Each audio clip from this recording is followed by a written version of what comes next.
Yan mga idol. Dito tayo no, ano. Bigisa natin sa bawang luya at saka sibuyas yung ano, manok. Magamit tayo titinola. Konti lang mantika kasi para ano, hindi naman masyado ano, mantika. Oh, ayan.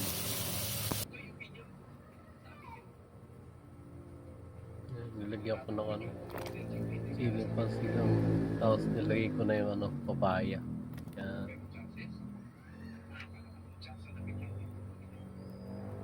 Sobrang ano yan, masustansya mga idol.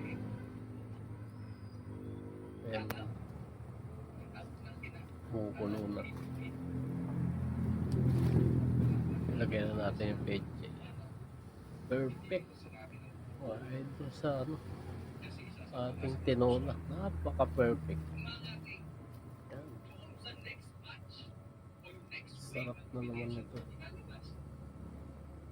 Salamat sa inyong mga panonood.